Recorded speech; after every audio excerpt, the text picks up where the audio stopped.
Good evening. Welcome here at the Berlin Center for Intellectual Diaspora at the Catholic Academy in Berlin.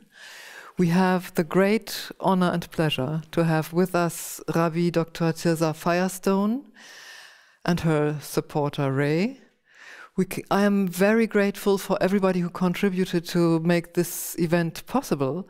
It is you in the first place, and it is also the Catholic Academy with its wonderfully flexible staff. It is the Archdiocese which supports us. It is the foundation for its general support of our project, and everybody of you for coming. All over Germany and the Western world, the 27th of January is dedicated to the memory of the liberation of the Auschwitz concentration camp. Only 20 years ago, it has been declared the International Holocaust Remembrance Day by the United Nations. Certainly, its weight and importance is considered differently by the different states, societies, and individuals. Even in Germany, where we have become used to claim something like championship in memorizing a national guilt or responsibility for a gruesome past, the voices of resentment against official memory were never silent and become louder these days.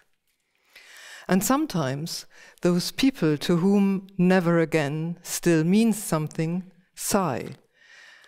History teaches, but it has no pupils.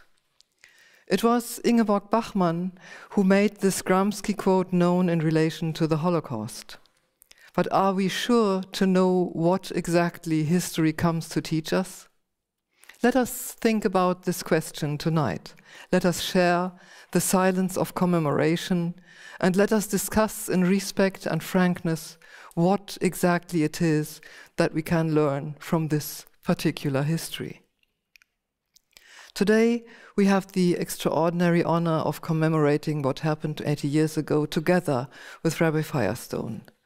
Rabbi Tirzah is an author, Jungian psychotherapist, leader in the international Jewish renewal movement, and a renowned Jewish scholar and teacher. Widely known for her groundbreaking work on Kabbalah, depth psychology, intergenerational trauma healing, and the reintegration of the feminine wisdom tradition within Judaism, Rabbi Tirzah lectures and teaches internationally about harvesting our ancestral wisdom, especially owned to assist us at this critical time in world history. Her publications include With Roots in Heaven, one woman's passionate journey into the heart of her faith, and The Reclaiming Jewish Women's Wisdom, and her latest work combining research in depth psychology, neuroscience, and the field of collective traumatology is highlighted in the award-winning book Wounds into Wisdom, which can be acquired here at the desk. She lives with her husband David in the foothills of the Colorado Rocky Mountains in the United States. What an opportunity to have you here in Berlin. You will share with us your inspiring views on traumatic memories. Trauma does not simply follow moral imperatives. Everybody who has dealt with trauma theory is aware that there is one traumatic imperative which orders repeat. Now, what does this mean with respect to never again?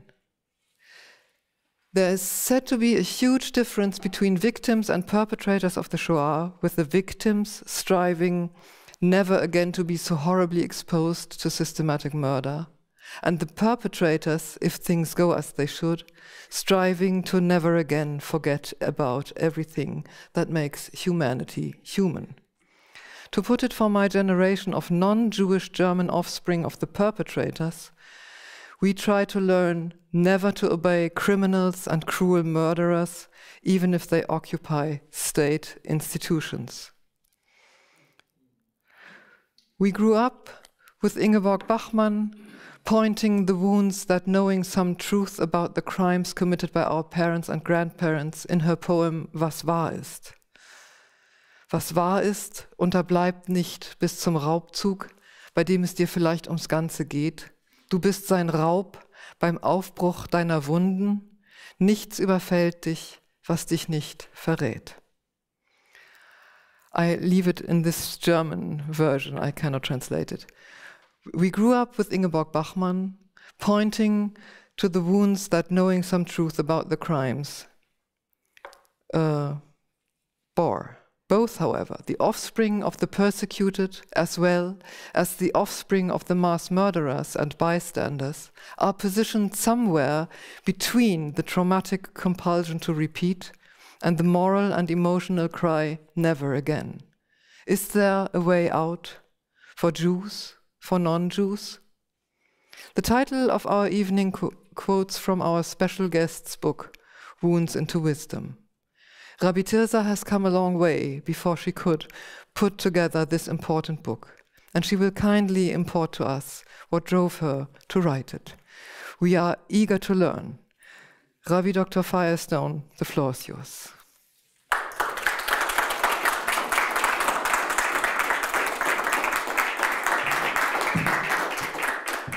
Thank you so much, Jacine. And thank you to all of you who've come and to our very gracious hosts at the Catholic Academy. Where I would speak for my beloved supporter and assistant, Ray, and myself. We're thrilled to be here in Berlin. And I approach this podium tonight. Can everybody hear all right? We're a small and intimate group, so I hope that we will be intimate tonight just in this way and warm together, and that after my words we will share thoughts and comments and questions. So I approach this podium tonight with a lot of tears, actually, with a sense of gravitas, with a sense of gratitude for the privilege to address this moment, this powerful moment, and all of you present, both online and in this room, as we commemorate this day, this powerful day on which 80 years ago, the Soviet troops streamed into the Auschwitz complex to discover the ravages of 1.1 million human lives methodically destroyed. Tonight, we honor their memories, their suffering, and I would say the unspeakable injustices that they suffered. And with your permission, I wanted to, and we will, with our imaginal sensibilities, light this yahrzeit candle, because we're not allowed to do it actually in reality because of fire prevention codes. But I think it's so important that we see this little candle and imagine the flame rising up, and then just take a moment to be quiet together.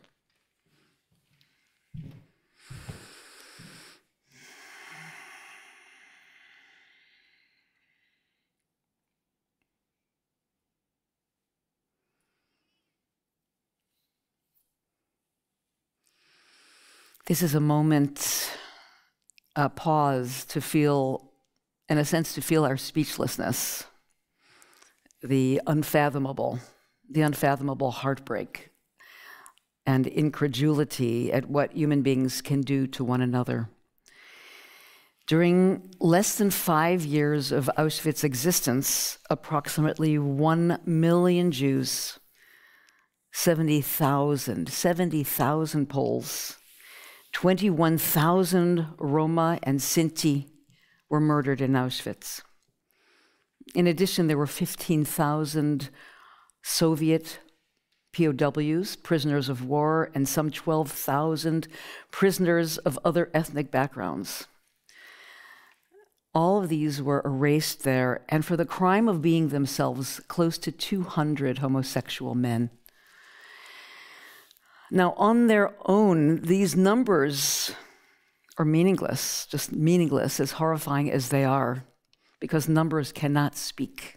Numbers don't speak to the precious world that each and every one of those souls were.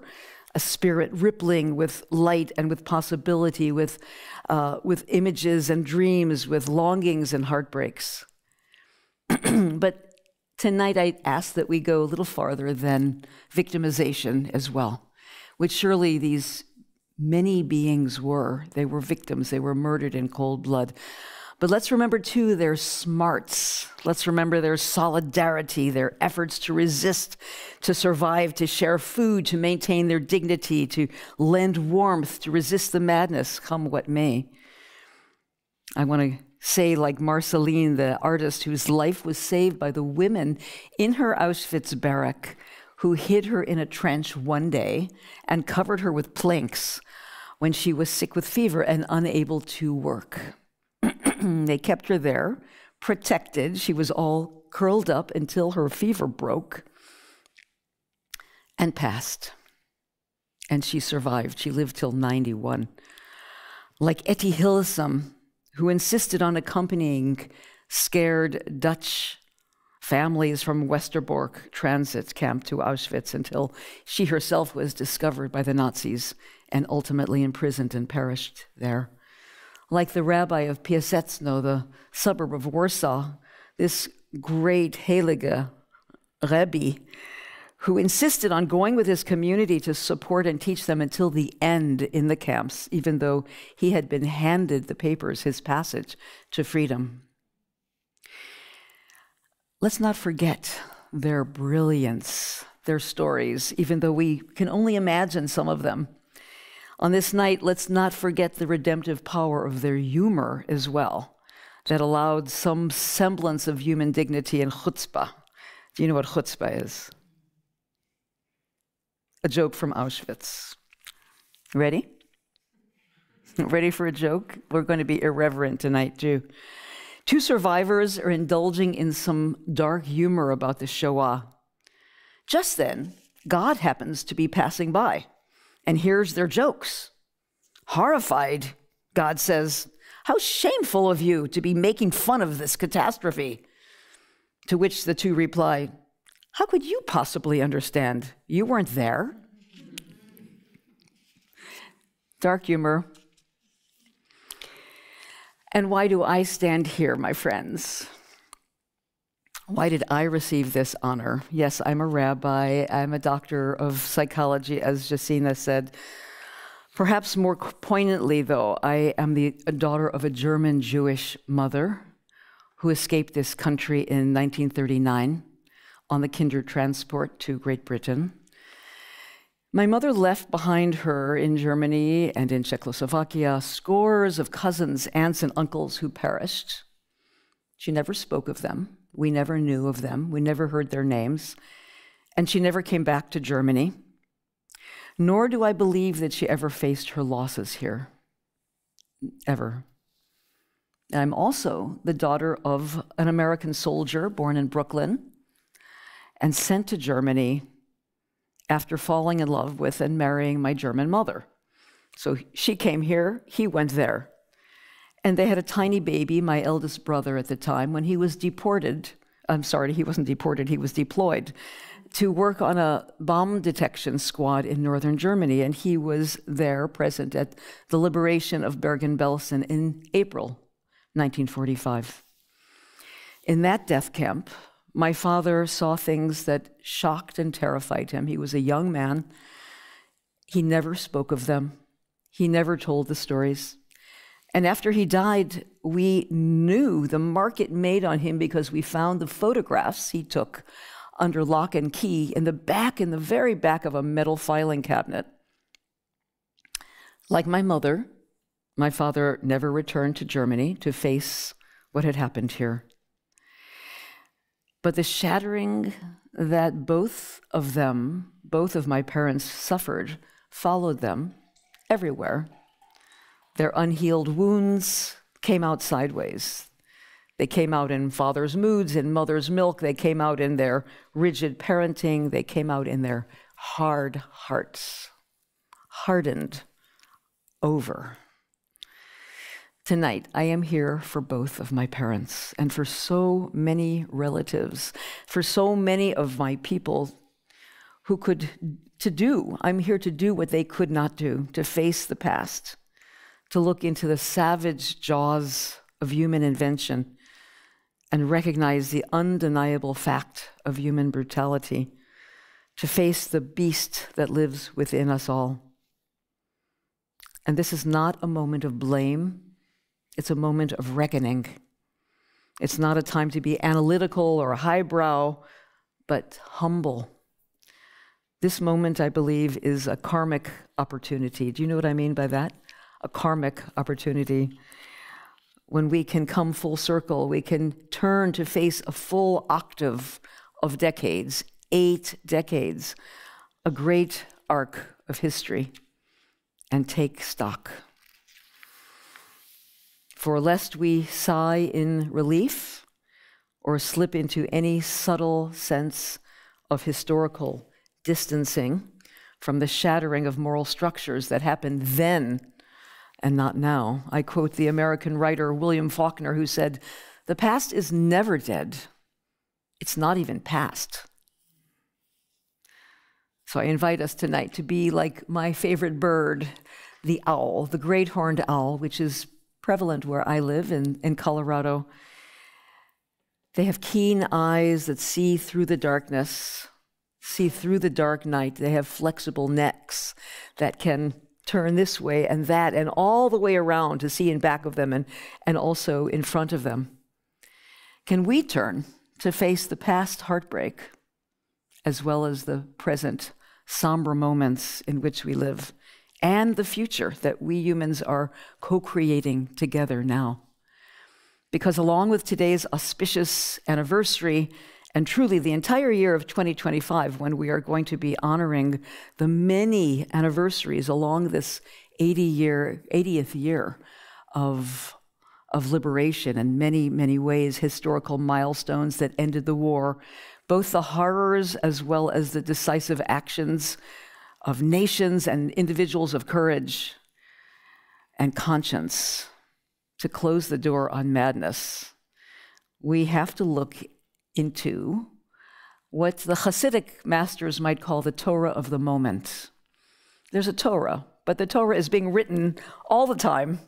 The Torah is now. This is the Torah of now, the Torah of the moment.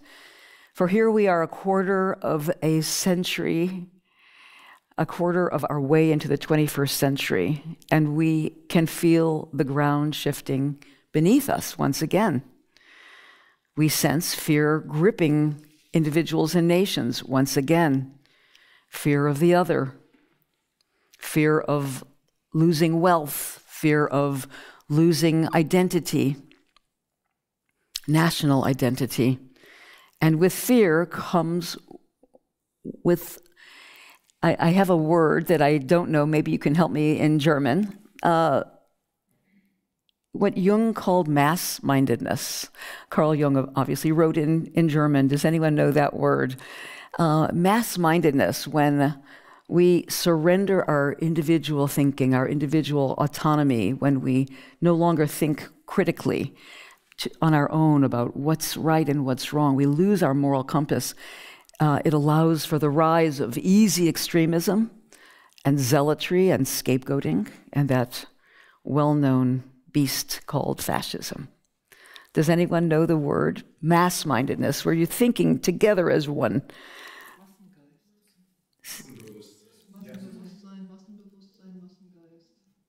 Say it again, Jacina.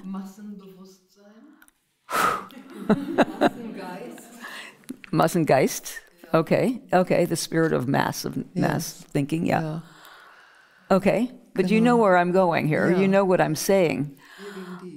He talked about, Carl Jung talked about the mass-mindedness that took over with the Third Reich in Germany, and we see it in so many places now. Because now, no matter how old you are, I dare say, you, I, all of us, carry within us a kind of cellular memory. You might even be 20 years old. I have children of friends who are 20 and they have this deep in their ancestral memory, a feeling of déjà vu, the feeling of, I've been here before. Who here did not feel a shiver of déjà vu when the brutal attacks of October 7th broke out and the horrendous anti-Semitic outbreaks in the days that followed? Did we not reverberate with historical echoes? As we watch the rise of authoritarian regimes from India to Turkey, from Russia to Australia, presenting their self-protective tactics as the answer to the working class woes and economic hardships, who here did not and does not suffer heartbreak as the events that are going on right now as we speak in Palestine, in Lebanon, in Sudan and Congo, unprecedented, yet completely, tragically familiar. As the British Somali poet Warsan Shire writes, I held an atlas in my lap, ran my fingers across the whole world and whispered, where does it hurt? Everywhere, everywhere, everywhere, was the reply. So now we are talking about a different kind of fever, not the kind that was hidden under the planks of Marceline until it passed, but a fever that is acted upon. So it builds in fervor, it builds in heat. In my own country, I am particularly concerned with that fever, that messianic fever, having just come from a presidential inauguration of a man whose odd brand of hateful rhetoric, denigration of women, contempt for immigrants and all kinds of minorities incites another round of mass-mindedness. Yes, you might say that these lived beneath the surface of the culture all along, that this hatred for minorities or the racism lived beneath the surface for many years, but now they rise to the surface with a vengeance, supported by a white Christian nationalist movement. It's hard not to feel this shocking and eerie departure from what my father and his generation fought for just 80 years ago. I often wonder what he would think now.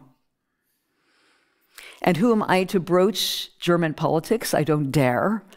But here in Germany, too, one senses a dangerous turning of the tide and the ironical influences of our American politician, my American politicians and oligarchs to sway German society, to sway your elections.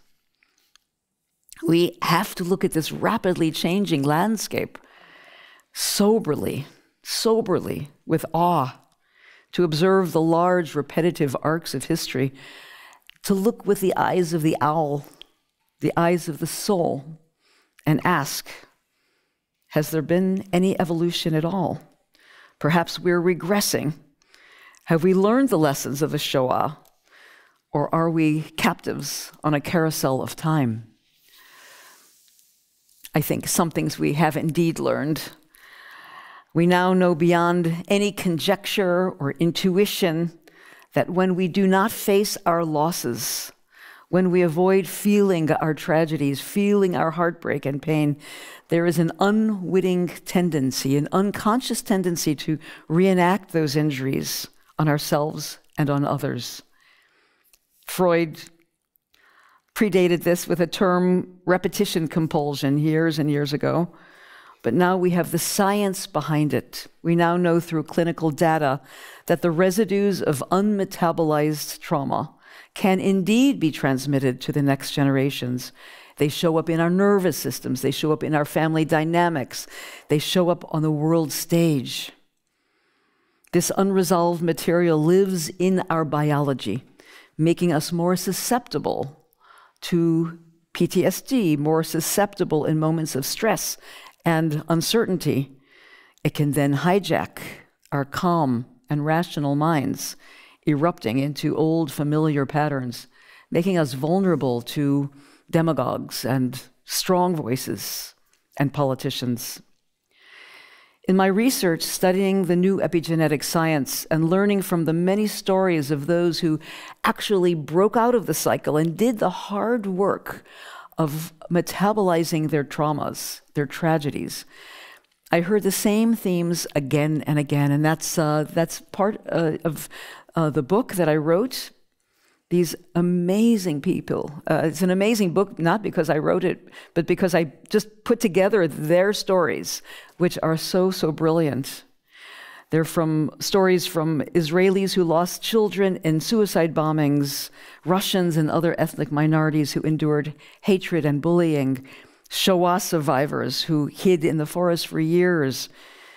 Common to all of them, what did they all say was the ticket, was the thing that turned the key to help them release from those cyclical, repetitive arcs that kept them enslaved.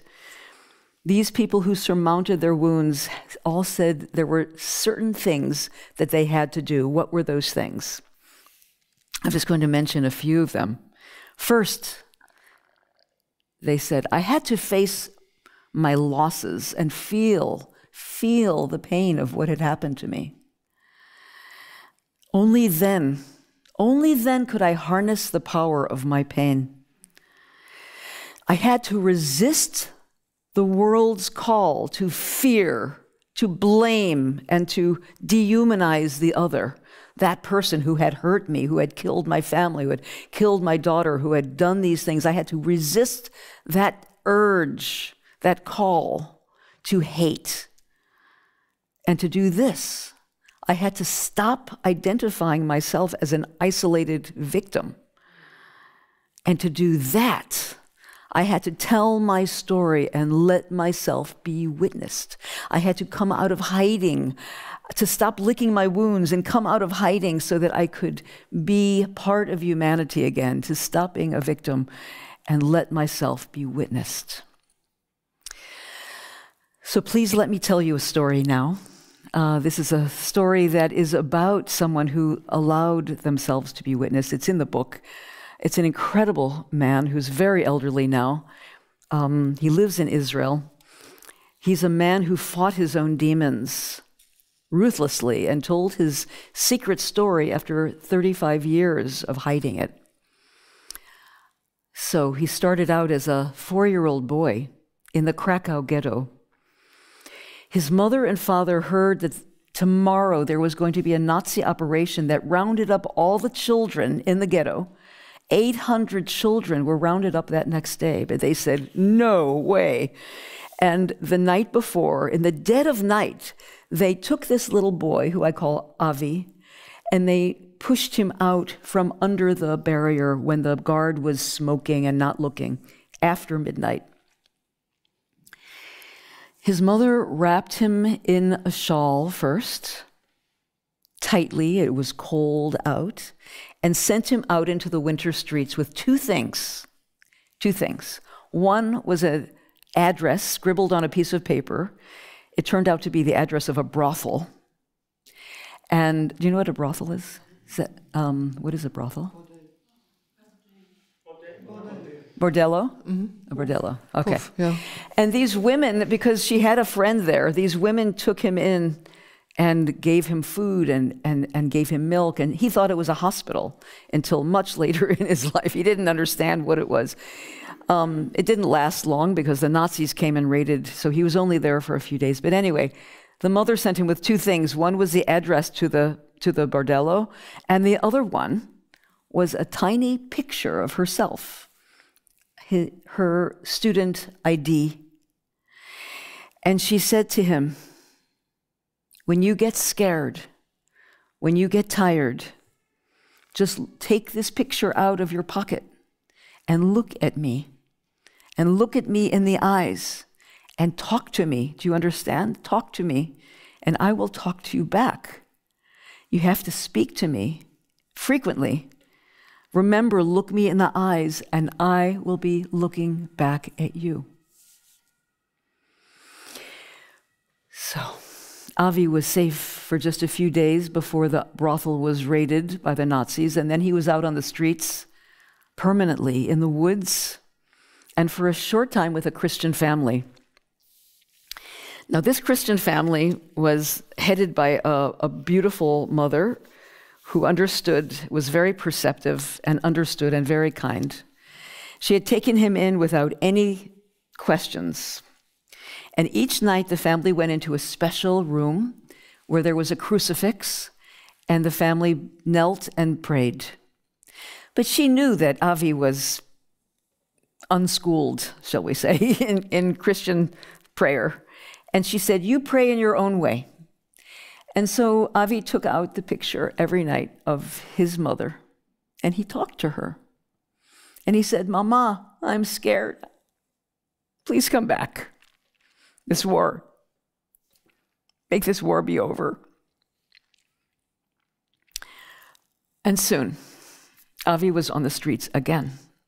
From 4 years old until 7 years old, he was completely alone. And he managed somehow to survive. And miraculously, somehow, he was reunited after the war with his parents. And he couldn't recognize them. They were completely transfigured, completely changed. But I think the point is, and there's much more to the story, that Avi turned too quickly to face his future and never faced his completely destroyed childhood or what had happened to him. And for the next many decades, he was plagued by sleeplessness and horrible nightmares. And when he slept, he would wake up terrified because he was, every night that he would sleep, he was on a conveyor belt, and the conveyor, he couldn't get off, and the belt led him into the Nazis' hands. And for 35 years, this went on. And even his wife and children never knew what his past was. He never told anybody. Finally, the late Professor Dori Laub. Has anyone heard of him? He's a great traumatologist. He died we were in contact, and he died right before the publishing of my book. Dori Laub, who is himself a survivor, found Avi and begged him to tell his story for the Fortunoff video archives of Holocaust survivors for the Yale University. At first, Avi, no, he was not interested. He refused. But his wife said to him, "Avi, you've been living with this for 35 years since the war, and you're still afraid. It's not helping you. Why don't you try the other way?" And he finally agreed to tell his story. And before the interview, he stayed up all night talking to her and being very, very anxious, in deep distress. And finally, for a little while in the morning, he fell asleep. Once more, the nightmare. But this time, it was different. This time, he was on he said, I'll tell you his words, "Once again, so anxious. Once again, the rolling presses," he told Dr. Laub. "Again, that feeling of helplessness and terrible anxiety. But for the first time in my life, I stopped the conveyor belt. I feel strongly that it has to do with the fact that I finally decided to open up." For the first time since he was a little boy, Avi allowed himself to feel his fear, to feel his pain, to feel his vulnerability, his excruciating past. But he was no longer alone.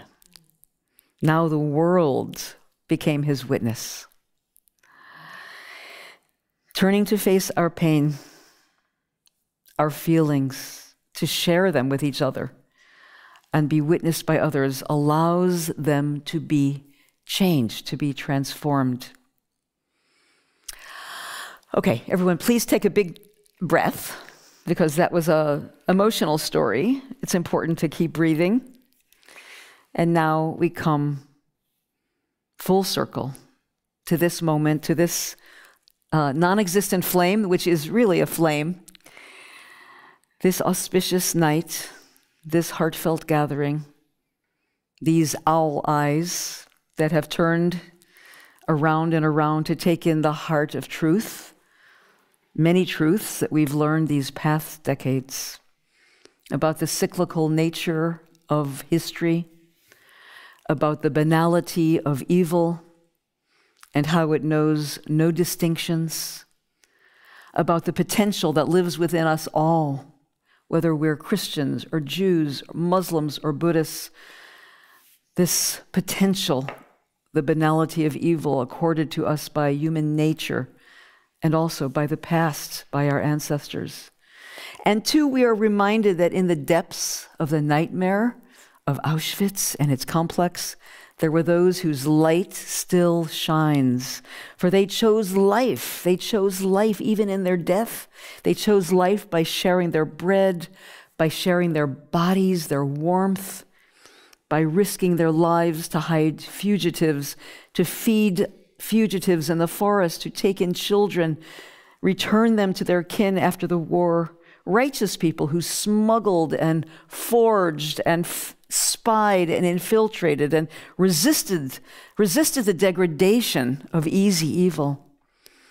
These souls, these brave souls who bore injustice are still shining for us. They're still showing us how to live. Because side by side with our shocking yet predictable banality, there survives and still thrives within us the light of goodness, the light of justice, the light of truth. These are alive, waiting in our hearts like embers waiting to be blown upon into flames that can warm us, that can illuminate the darkness of our current night, to help us face our pain, to resist the easy way of othering. And I'm going to make the rest of it up because it didn't transfer, that's okay. To know that othering is no longer, it's okay, it's fine, Katrine. To know that othering is no longer the way. The point of this all is that in 80 years' time,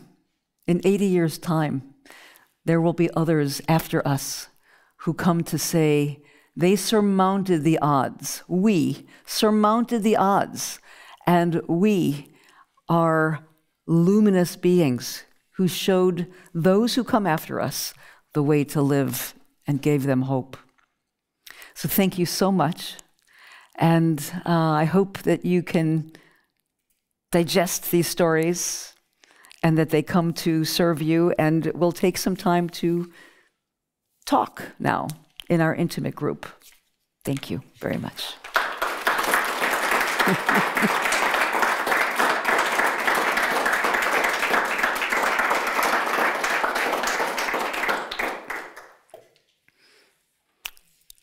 I'll sit here. Sit there.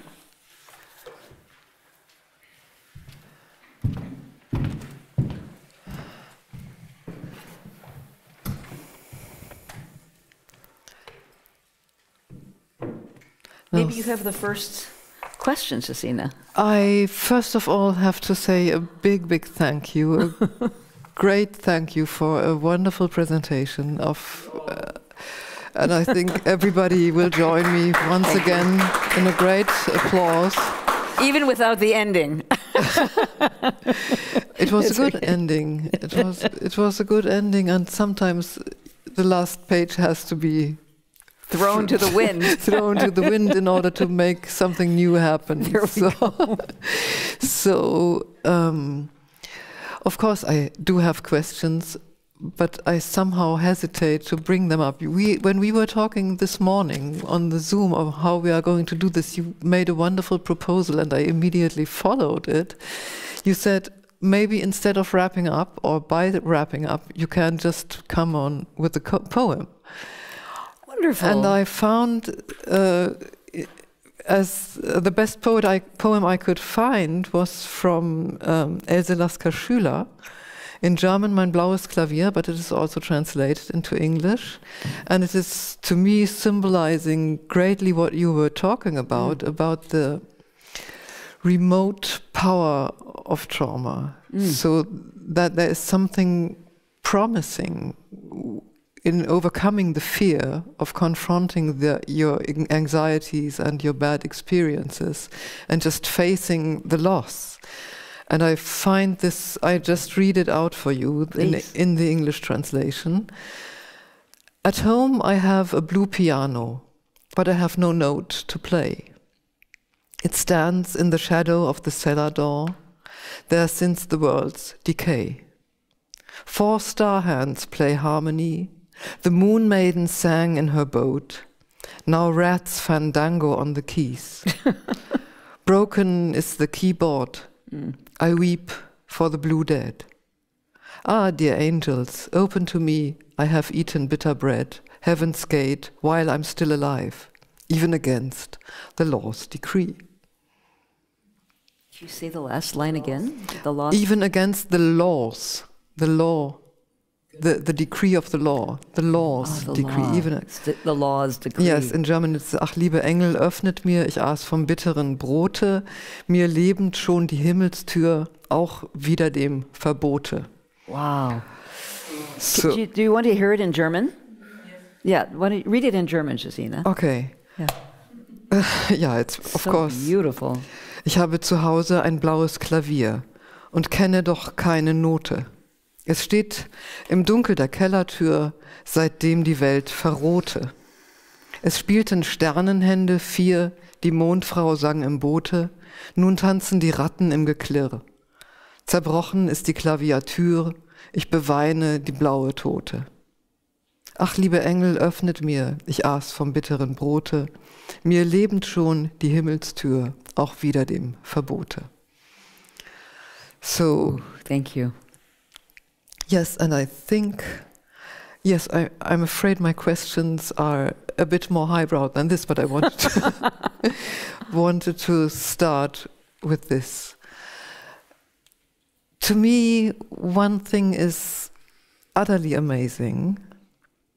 I mean, we memorize here in times of trouble, although it feels like the trouble only beginning, because we already know from the past where it can develop.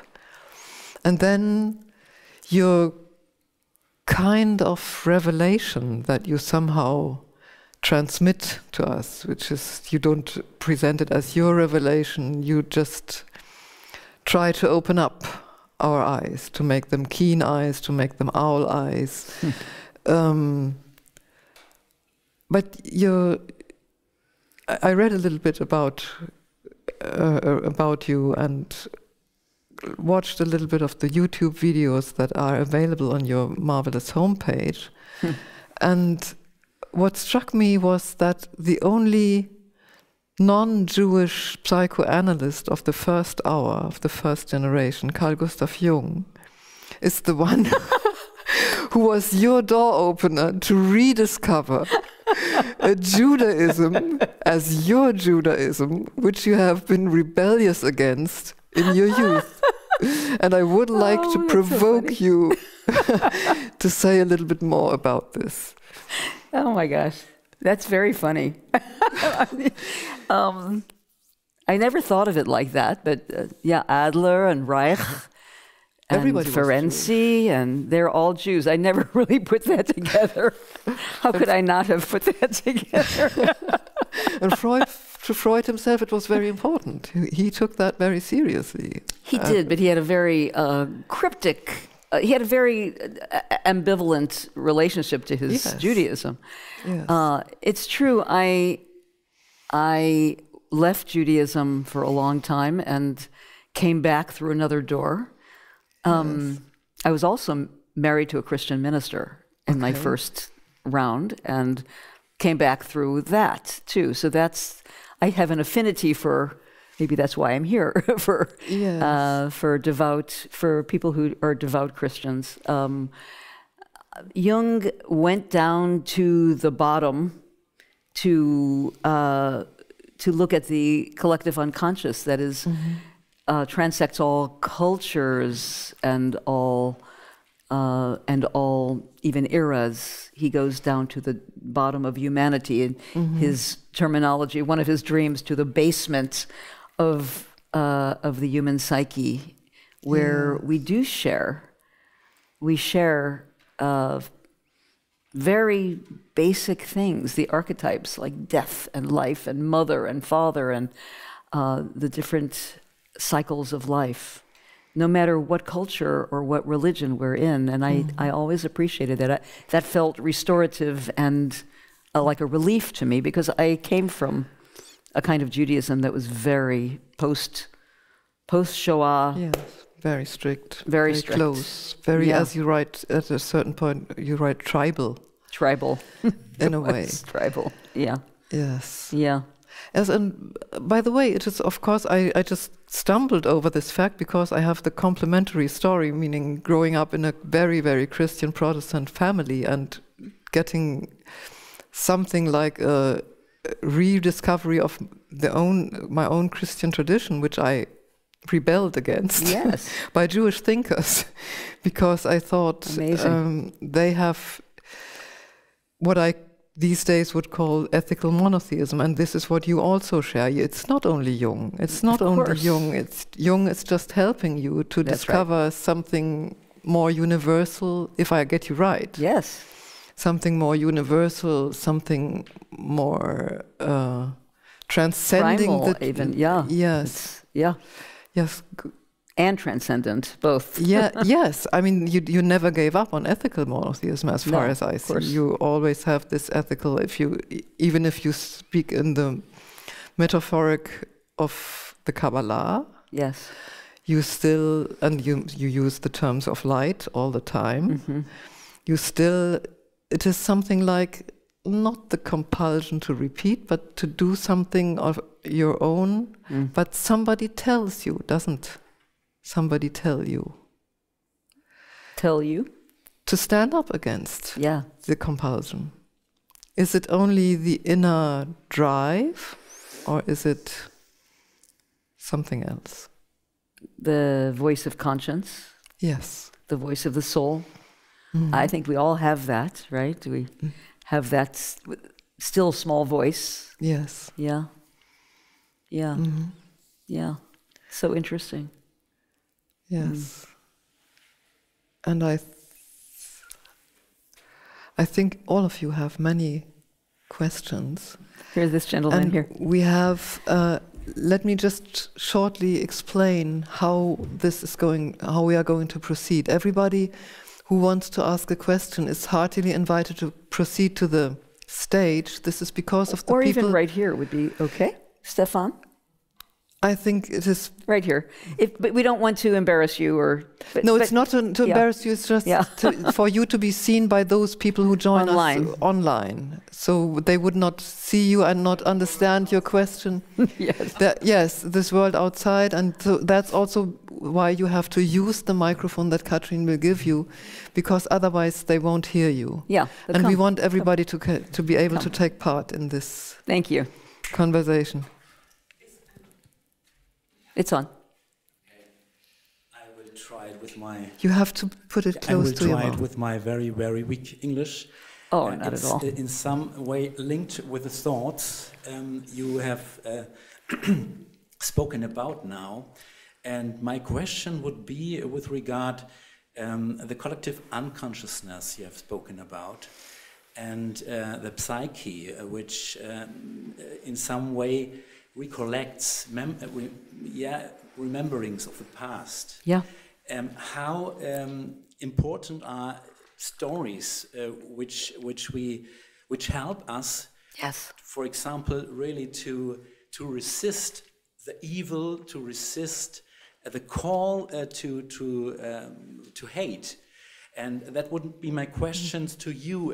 Perhaps it's a little bit provocative now, because I have, it's very, for me, it's very attractive, the thought of universalism on the one hand. On the other hand, I think we live as human beings always in a story, in a history, and we can't in some way rediscover our unconsciousness, also our collective unconsciousness, our psyche, without being linked with stories. And my question to you would be now really, do you think that Judaism, or Jewishness, I say, has a special gift with regard to the stories of their own reference book, the Bible, for example, or the Kabbalah is always linked with these special persons and experiences of people like Moses and Abraham and so on. And yes, and that would be my question, in some way provocating the universalism you want to stress.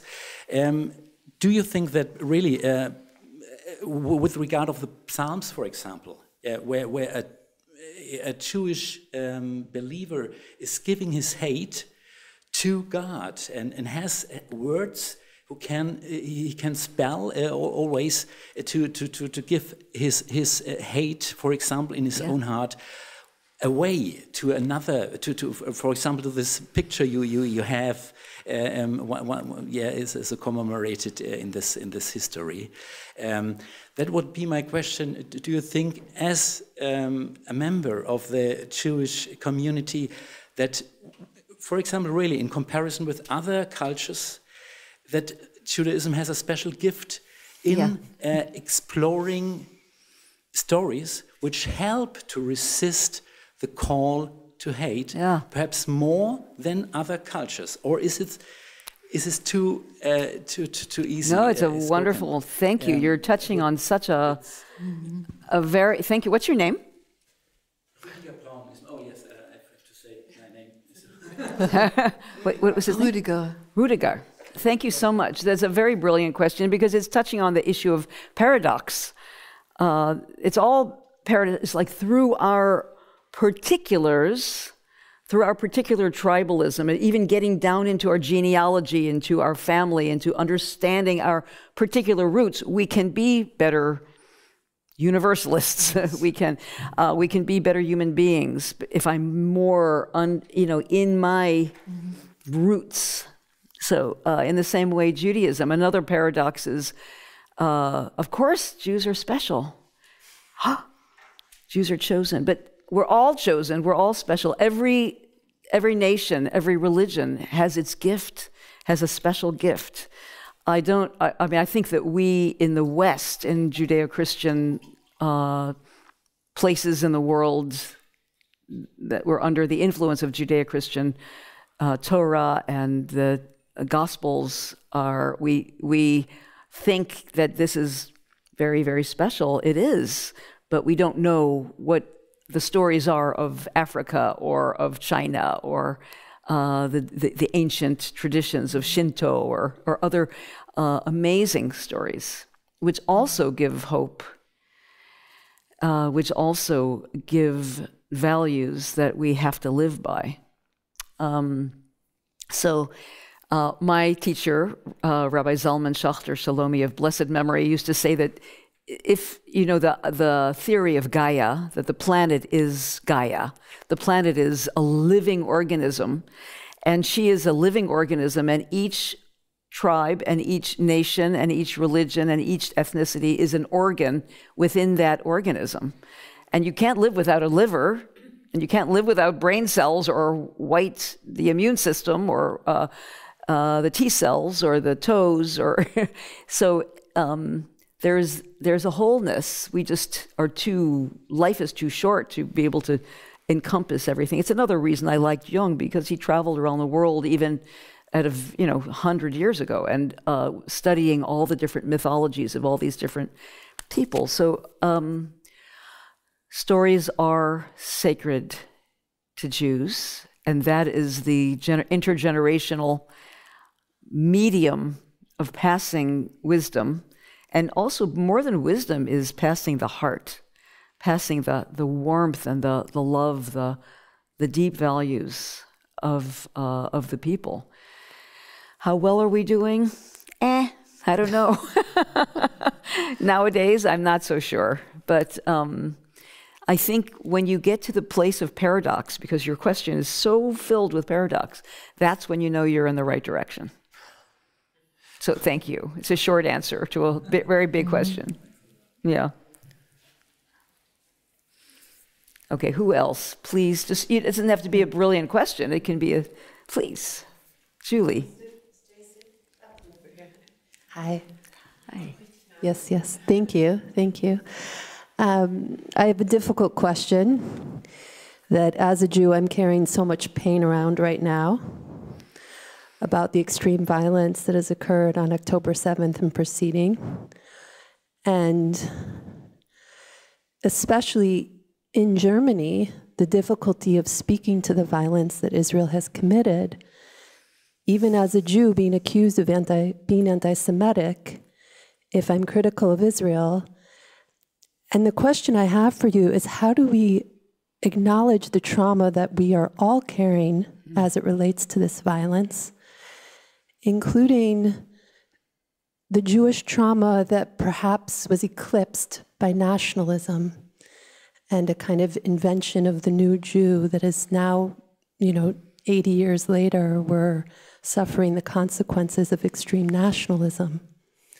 The new Jew, meaning, say like more about what you mean by that. Like Julie. the Sabra, the kind of negation of Yiddishkeit and, what was so much of especially Eastern European Jewry that was lost. Yeah. And and all of the hate that has been stirred. I can speak from my own communities within the United States, but also within Israel, to justify the violence and the weaponization of the Shoah. Yeah. Thank you. This is a very, I just want to say amen to the question. We're all living with profound heartbreak right now. I noticed today in the news, I didn't have time to even look at the article, but I saw, it was hard to miss that today, on the day of the liberation of Auschwitz, there were hundreds that were still barely alive. I think 615 souls that were still barely alive in Auschwitz when the troops came in. On this day of liberation also happens to be, it just coincided that it's the day that in Gaza, there are people, the Gazans are able to, and some of them barely alive, go home to their homes in northern Gaza. And many of them are malnourished and barefoot and cold. And how can we not juxtapose those and look at them together? How can we not? So the trauma is great, and there is all kinds of eclipsing and distorting just what's happening. But there are many kinds of Jews. Judaism is not monolithic, and there is a new Jew that came out of Zionism, but there are diasporic Jews who are living in Germany, who are living in the United States, who are doing brilliant things. In Poland, in Hungary, I keep hearing of all these different communities who are doing different things, who are not living that myth. They're living other myths and other stories, to speak to your word. The stories are being unfolded. We don't know 80 years from now where we will be. But this is just one story that has gotten very, very heartbreaking. And anyone with a heart, anyone who cares about children can't be heartbroken by what has happened, both on October 7th and then the long 15 months that has ensued. So I salute your bravery for asking the question, and to be strong and to keep defying that and to keep going to the heart of our tradition, which is, as this gentleman has said, it's the story that inspires hope and inspires goodness, to keep coming back to that, because that is, in many ways, has become eclipsed. Thank you. Yeah. Oh. I have another question, if I may. Please. You were so much pointing to releasing the inner stories, and I was pointing to it too with this poem by Ezelas Kashula, and you were telling this heartbreaking story by Avi, and that his deliverance was, or his good experience was that he was being witnessed now. Yes. Now, we have this problem when violence occurs.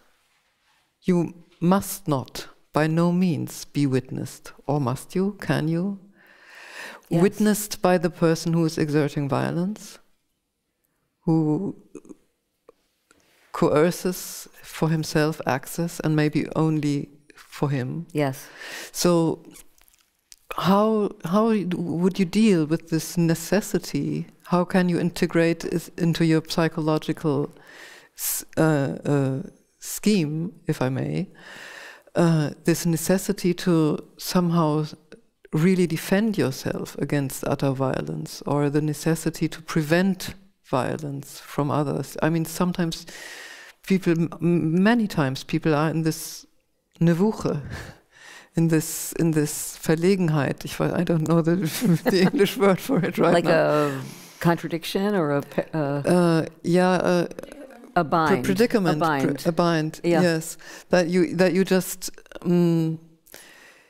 you want to stay. You want closed. to stay close, Yes. safe. You must close Yes. up Yes. in order must. to stay safe. You must. So the work with the trauma only comes after it. That's such a brilliant question. Cecina, you don't even know. It's so beautiful. These questions are so powerful. In the book, I talk about this. Yes. One of the hallmarks of trauma, the residue of trauma, or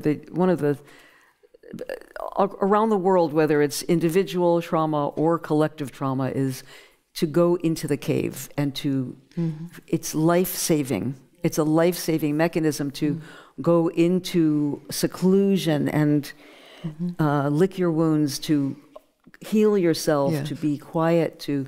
The trench. The trench, of your to get over the fever. Yes. Exactly, and we must do that. We must have quiet. We must be for a time. But if we go too long and we don't come out, which is what Avi did, we risk becoming a legend in our own mind. we become our story becomes like a tautology. We can't, we don't get, because we need each other. We need each other to reflect me in your eyes, to look at me, and then I know that I'm real. And when you see me and I see your eyes coming back to me, then I know that I exist. But if you don't have that, and because you're not witnessed, you become hardened in a story that is all unto yourself. Now, physiologically, when there is an aggression of any kind, a car accident even, there's a shattering of reality, and literally what happens is that there's a traumatic fragments that shatter and dissociate, and they must be collected. These pieces must be collected for, you must have these memories and that memory and this memory, and then they come back together. And even people with amnesia, that's how it comes back together in little bits and pieces. And when they come back, then there's the ability to, oh, maybe I can gently come out of the cave. It might begin with one-on-one spiritual direction, or with a priest or rabbi or minister, just one person to talk to witness, and then it can become a little more, maybe a group. But these are very delicate stages of healing. Yeah. It's a wonderful question. Does anyone want to ask about this question? Because it's such intriguing how the psyche works. Is very intriguing.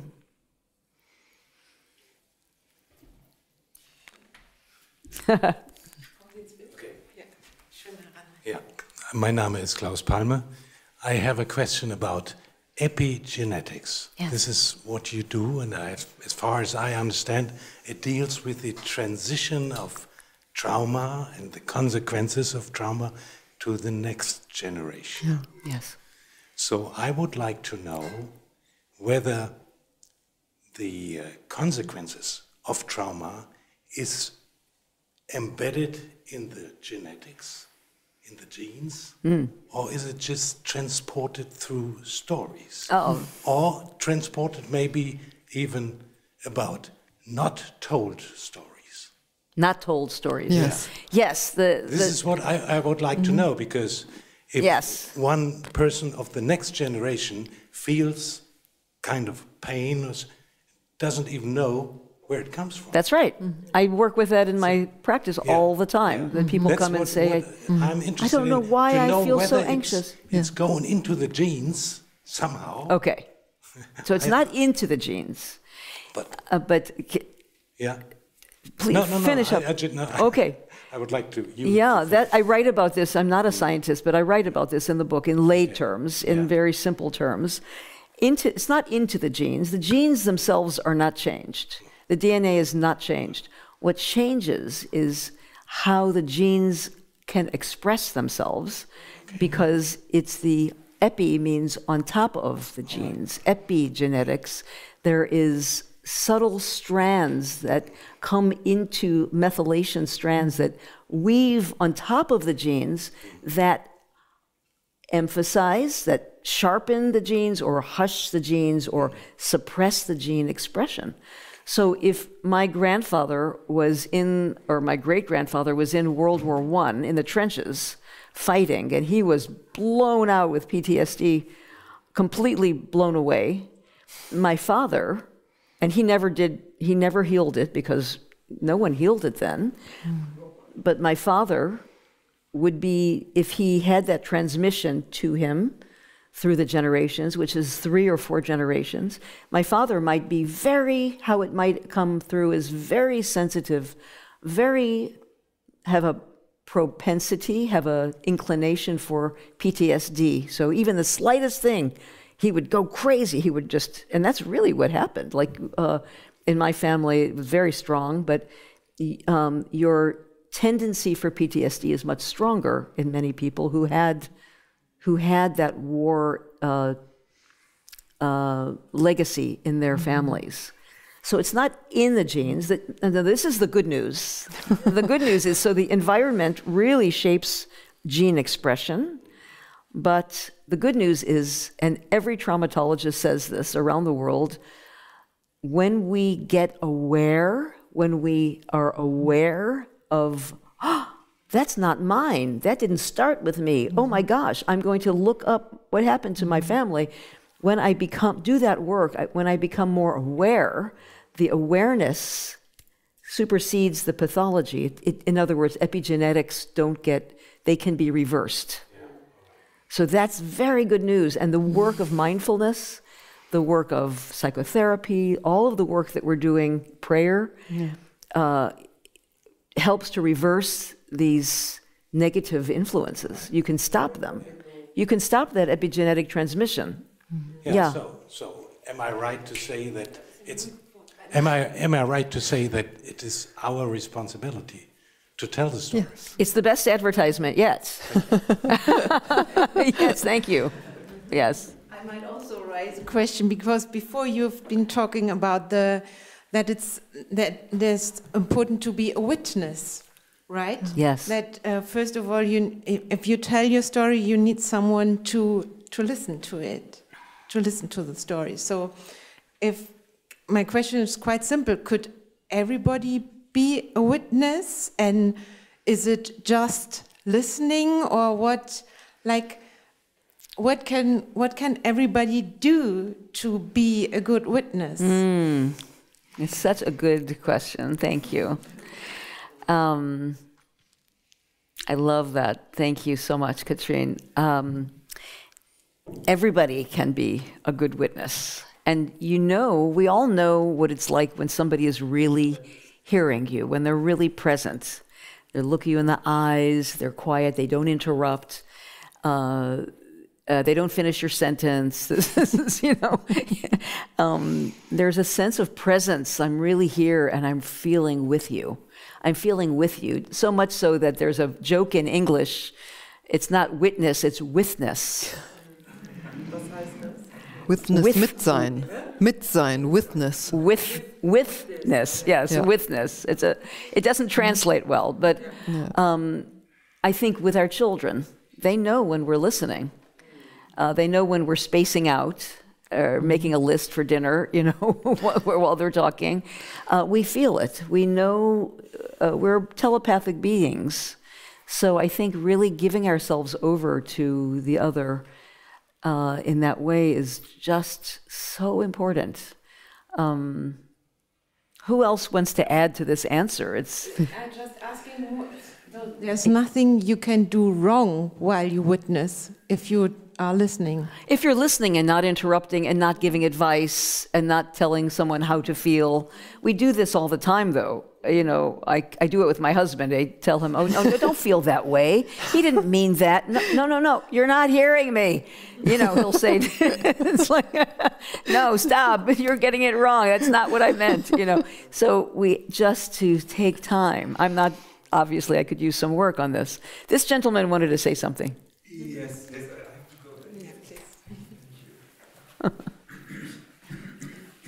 Schön nah das Mikrofon. Ja, genau. Dann soll ich so.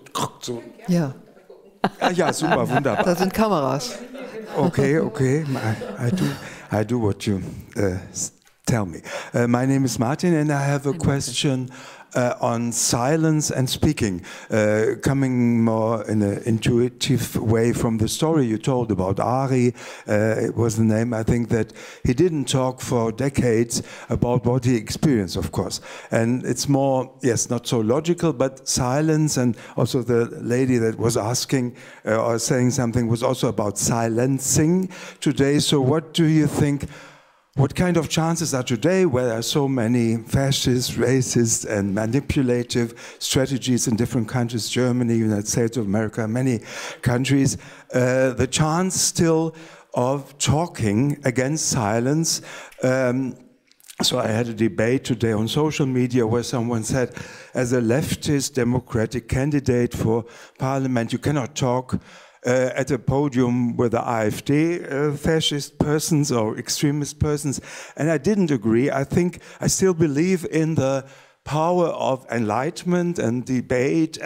But what do you think today, also at the with the background of his story, of the silence over decades, which is from other persons also typical, also in Germany, but this is of course another situation. How do you see today the chances of talking, persuading, and breaking the silence?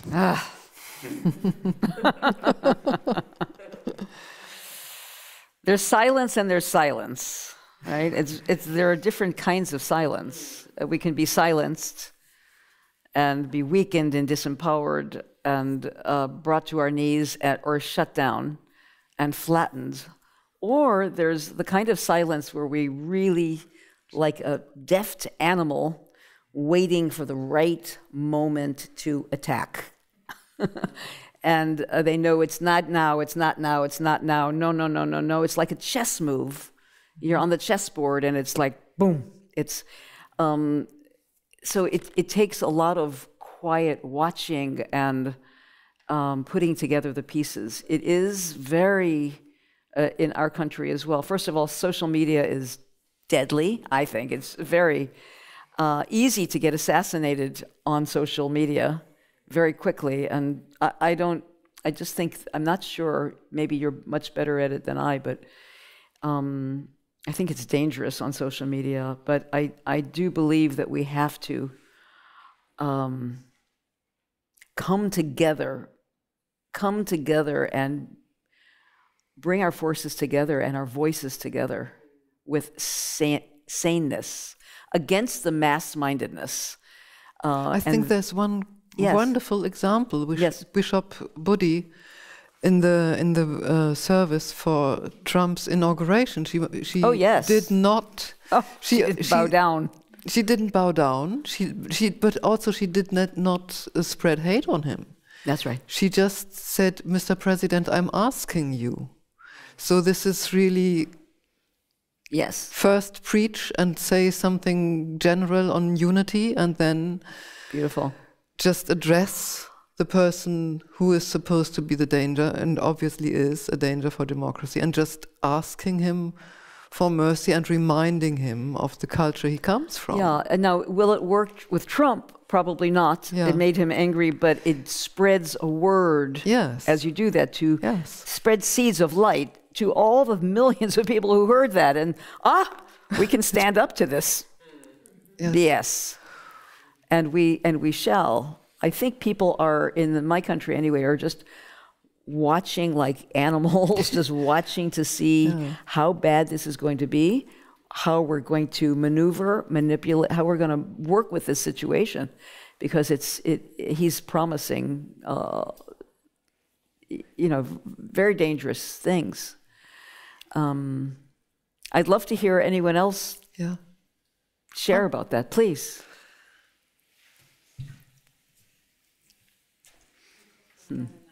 Thank you, I try.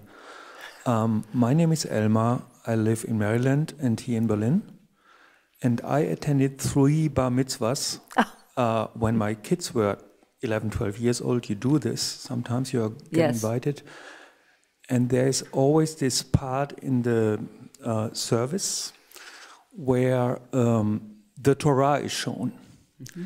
And in all 3 cases, of course, it was a Torah from, I think, the Baltic countries, Lithuania. So a lot of memories were already present during this service. Now, I know Holocaust should be and will always be about the victims. On the other hand, I, as a German, have the question, how can we, the perpetrators,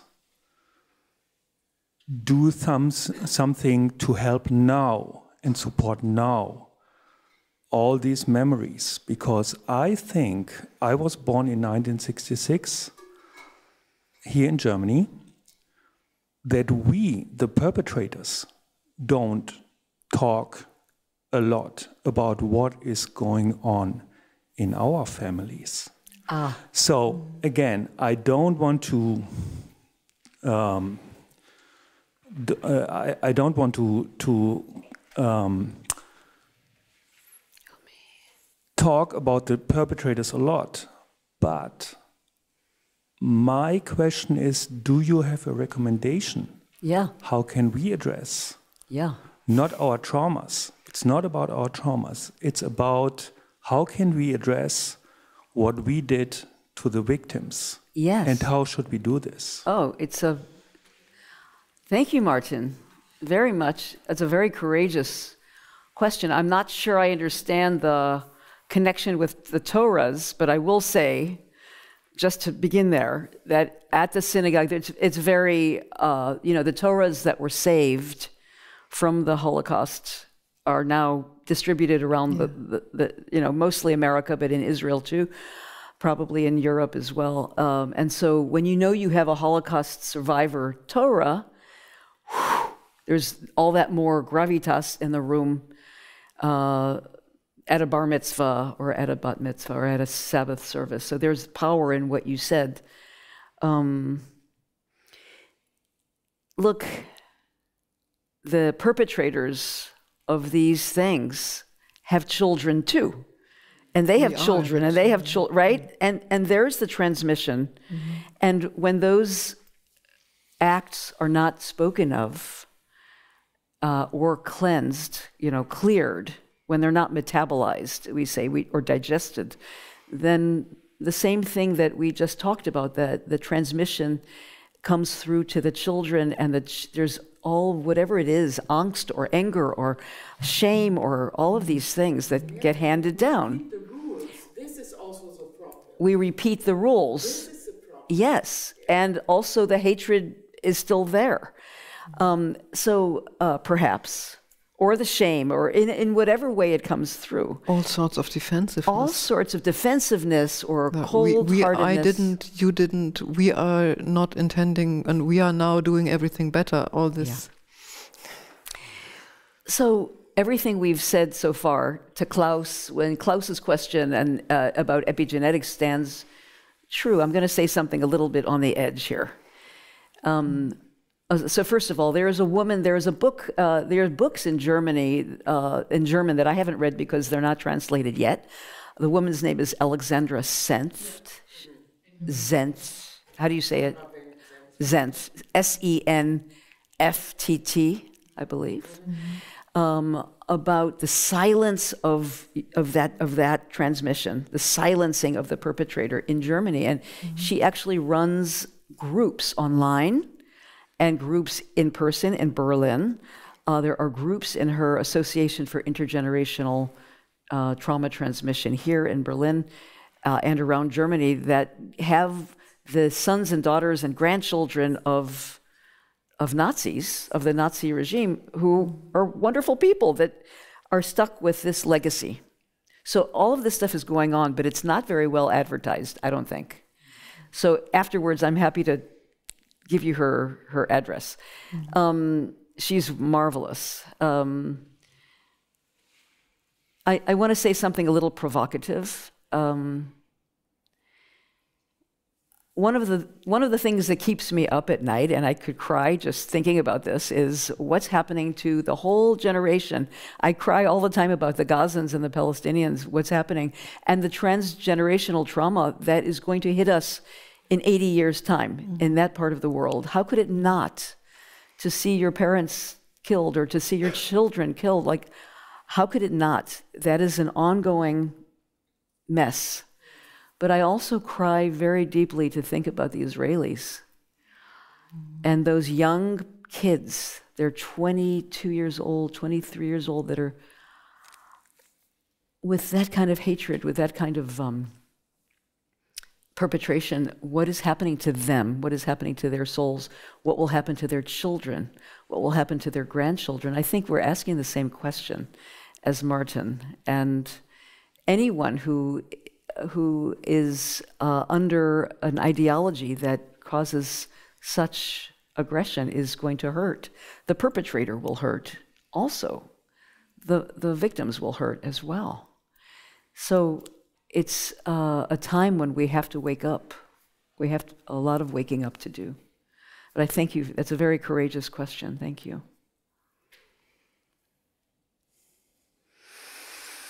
Big breath. Big breath, yes. Big breath. Big breath. I think if there are no further questions from the larger audience. Or comments. Yeah, anything protest. Then I would... Oh, this woman. Yeah, oh, come. Yeah, okay, come on. Come on. Yes.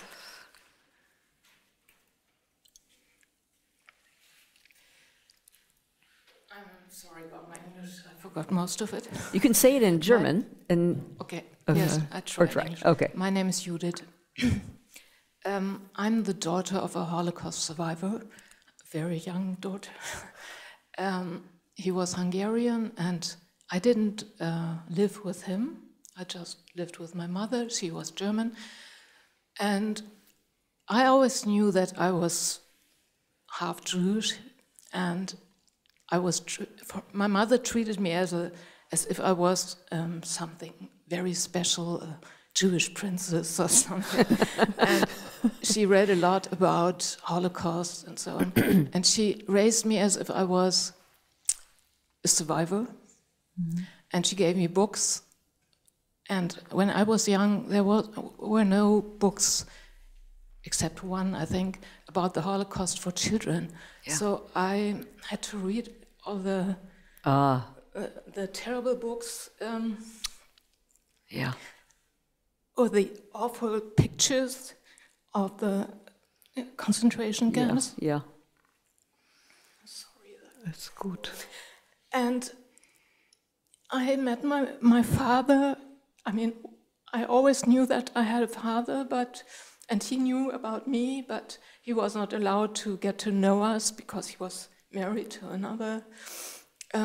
Because he was what? Married to another woman. To another lady who didn't want him to get in touch with me.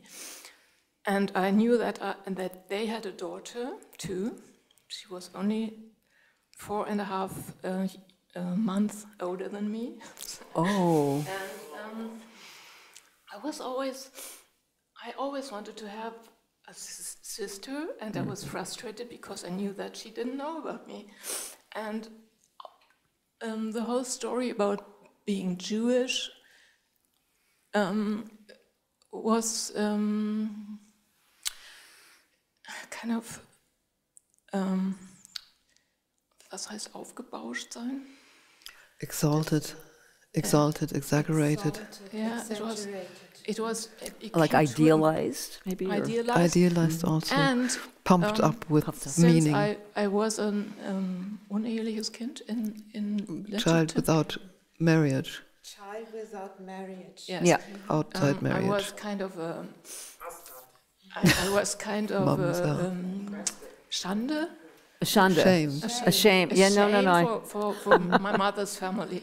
Yeah. So she told me all that she knew about my father, but I was not allowed to tell anybody of the family. So there was kind of a border. This was Jewish, this was non-Jewish, and I obeyed all the orders, but I was very lonesome. Yeah. Anyhow. Your father was the Jew? Yes. Yes, okay. So I was not even a real Jew. Well, lach ik. that's debatable. Anyhow,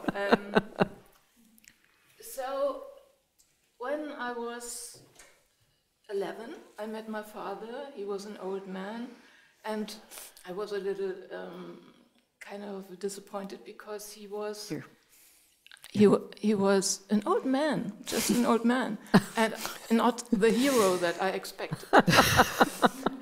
So I came back to the ground a little bit, but then I asked him to meet my sister, and that happened, I think, when we were 14. We are still in contact. We're really good friends. Beautiful. And both of I told her that we had a Jewish background. She didn't know about it because I'm sorry, it's a long story. Maybe it's not so interesting. It's a very interesting story. Yeah. So she couldn't believe it when I told her, and then she asked her mother and our father, "Is it true?" And then they admitted it, and they said, "Oh, we didn't want you to know because the area where we live is full of Nazis." Oh. So it was the Heide. Yeah, it was an area full of Nazis. I mean, there is in that place, Lüneburger Heide. Yes. It's a suburb, or it's northern part of Germany where many Nazis lived, and after the war. After the war, they had for years and decades they had high rates of the neo-Nazi party. So they were not wrong. I want to cut the story a little shorter, but so it's not a big surprise that I was always interested in Judaism. I didn't want to convert, but I had Jewish friends, and I was like looking through a tunnel because the rest of the world was not important to me anymore. Anyhow, I wanted, it was, I think, from my 14th year until maybe 12 years ago, I was haunted by nightmares, really bad nightmares. And it was always about concentration camps, and with the exception of one dream, I was always not a victim, but the victims asked me to help them, and I couldn't. And it was terrible, and I couldn't. I didn't dare to go to sleep afterwards, and every night I was afraid that the nightmare would come back. I had it maybe every 2 weeks or so, and well, now they are gone, but it was a terrible thing, and I worked for Jewish organizations and so on. So I don't think that Jews are better people than other people now because I got to know many. so I'm back to the ground in that field. Huh? In that field, in that question. In that field, yes. But the nightmares were terrible, and at a certain point, I thought it was not really my story that I dreamed about. Yeah. I did it in the. Yeah. Ich habe es für jemand anders geträumt. Yeah, for someone. I dreamt it for my father, maybe. I don't know. He didn't talk about his story. Well, let me cut in. Your name is Rutin? Judith. Judith. Like Judith. Judith. Yes. He named you Judith? Yes, sure. It was the most Jewish name she could think of. Oh my God. Okay. Anyhow. Can I just say you have a whole... I have a long story. No. You have a father, but behind your father are all these ancestors who are wanting to come in. Yes. And you must remember that. And yes. There are many, many ways to do genealogy to find out what happened. They're all here. My sister and I did a lot like that. I mean, it's limited, but anyhow, we tried. But, I mean, I talked a lot about my story. Not only this night, but yeah. And my sister wrote a book about it. But my 3 children, they don't talk about it at all. I mean, they kind of want to know now. Now they are between 35 and 42. Mm-hmm. Yeah. And now they at least want to know something about our story, but they are very hesitant. They they don't want to be overcharged. Yeah. I can see that. Let them ask. And that's the reason why I'm standing here. I wanted to ask you, because your parents didn't talk about their pain. Yeah. And you wanted to know everything. Yeah. What about your children? I heard that you had They children. could care less. Okay. They're not into it, but maybe someday they will be. Exactly. And you have to wait for an opening. But I think there are different ways, just not only genealogy is important, but also to feel that those dreams, for instance, are coming from, I'm a psychotherapist, so I'm hearing more in the back room here. And I think it's so important that you, in your own way, claim who you are without waiting for someone's permission. Claim your name, claim your foothold into Judaism, and not wait for... I think I do. Do you? But Good. I'm afraid that my children are damaged in a way too. Mm. And I don't know if I can do anything about it, but the way they keep it away from them tells me it's not. It's okay. It's okay. Let them be. Cool way. Let them be. We all worry about our children being damaged. I think it's. I don't mean to laugh at. I'm laughing at myself. No, I was just thinking about the transgenerational effect. Mm-hmm. Which is the same for the non-Jews, of course, at least. Of course. Perpetrator. Yeah.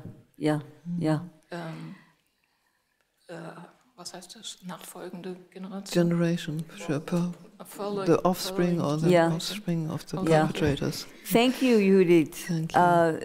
An amazing story, and I think the main thing is that you're good to yourself, and you forgive yourself, and your children, and let things happen because they will happen naturally, and healing happens naturally too. And and